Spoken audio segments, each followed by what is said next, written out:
हथियार बनाए तो पत्थरों के हथियार बनाए, उसने शिकार करना सीखा। वहां से धीरे धीरे व्यक्ति जब डेवलपमेंट आया और जब देखे एक दिन कि उसका पिता सोया है तो सोया ही है,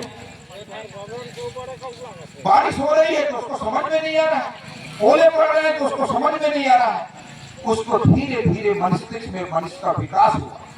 उस विकास को कॉग्नाइजेशन रिवोल्यूशन बोलते हैं, उसका सोचने का विकास हुआ। इस व्यक्ति ने ये चीज सबसे पहले शुरुआत की, वो व्यक्ति को ठाकुर देव के नाम से मानते हैं। इसलिए सभी भारत के आदिवासी गांव में, गांव के बाहर एक ग्राम गोसैया ठाकुर देवता का निवास होता है और आदिवासी ग्राम गोसैया सब उसको मानते हैं क्योंकि वही गांव को बसाने वाला है। अब उसको लोग बोलते हैं कि वो कंवर जाति, कंवर समाज में एक रूढ़ी प्रथा और हमारी पंचायत व्यवस्थाएं ने उसी समाज लोगों में डेवलप हुआ हमारे समाज में कि उन लोगों ने एक शादी की प्रथा लाई। और सबसे पहले अगर किसी भी समाज में दूल्हा देवता हो, दुल्हन होती तो किसमें होता है? आदिवासी समाज में होता है। अंग्रेजों में होता है क्या? मुसलमानों में होता है क्या? क्रिश्चियनों में होता है क्या? कहीं नहीं होता। ये दूल्हा देव दुल्हन दाई हजारों साल पहले हमारे आदिवासी लोगों ने उन पुत्र और पुत्रियों को जिनका शादी ब्याह किया उनको दूल्हा देव और दुल्हन दाई के रूप में विकसित किया और स्थापित किया। इसी प्रकार घाट घटोरी की दाई, परमेश्वरी दाई को पूजा के लिए स्थापित किया, हम लोगों को ले दिया। अब सरना देव को अगर बोले तो सरना देव कौन है? वो बूढ़ा देव बूढ़ी दाई है जिसको महादेव पार्वती बोलते हैं उराव।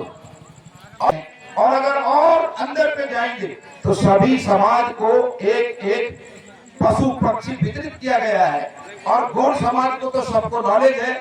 आपके समाज में भी बुजुर्ग लोगों को नॉलेज होगा, लेकिन हम सभी प्रकृति के पुजारी हैं और हम इस प्रकृति के पुजारी होने के नाते ये प्रकृति में जो सबसे बड़ा मंत्र है वो है जय सेवा का मंत्र।